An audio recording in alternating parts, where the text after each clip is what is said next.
Aaron, you gotta project. I want to project. Come on! Yeah, you have to project.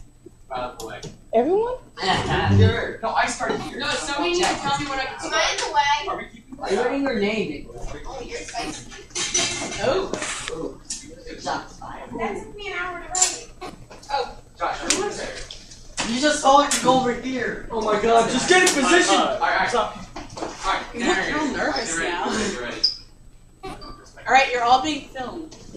It all started on a stormy, rainy day as the tiny, obese little Mr. Snuffleupagus was hopping down a road. La la la la la la. As his cherubic face was bouncing in the wind, he approached a rift in the road. Oh dear, what am I going to do? After his discussion with the good friend, he decides to jump over it. But all of a sudden, a hand grabs him and pulls him into the rift. Thankfully, our hero managed to get out because he was too fat to go all the way through. After his little experience, he felt irate and went home to his owner, Benjamin.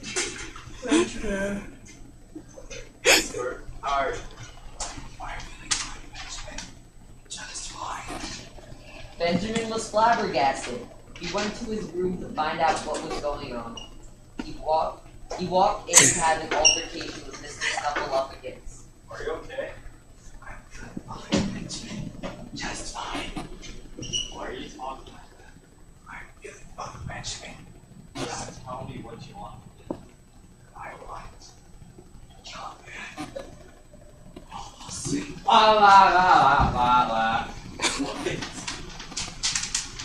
Benjamin darts out of the room, condoning on Mr. Snuffleupagus. He decides to call for help. 3 days later. Ding dong. Oh, thank you for coming.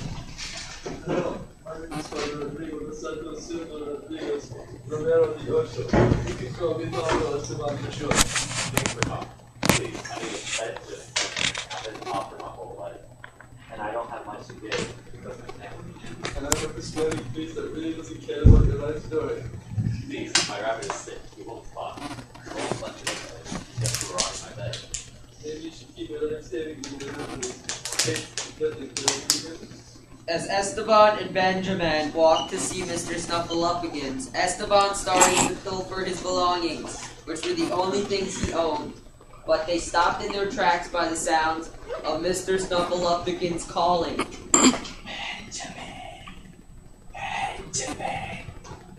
Benjamin.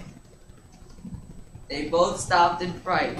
They knew they couldn't leave, so they surmounted their fears and opened the door. Demon, what is your name? Gemini. What name is that? To kill a man. Stop.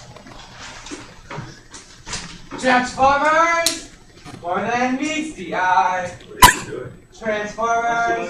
Robots in the sky. No, I'm not. Autobots brave their battle to destroy the force of the Decepticons. I know what we must do. Let's exercise this savage. No, I sent it. Silencio! We must do this. Hey, it's time to terminate this being. Esteban quickly grabs and usurps Mr. Snuffleupagus into a state where he cannot move. Josh glances over a knife object that looks crazy like a pencil and starts panicking. Benjamin throws the knife. No, I won't let you hurt Snuffleupagus. You little adherents! What? Yeah, you hired me. You know you're just a follower and not a leader and can't take charge of everything. You always go to me for what you need and never go yourself and always say, oh, I'm so good. If you're a real man, you take that knife and give it to me and hurt me. Benjamin. This ultimate change in behavior in Mr. Snuffleupagus changes Benjamin for the first time in his life. Benjamin makes his own decision and grabs the knife and throws it to Esteban. This is my heavenly father. Any last words? I'll be back. Ah! The deed is done. The deed is done. The deed is done. Oh, and with that, their adventure comes to an end.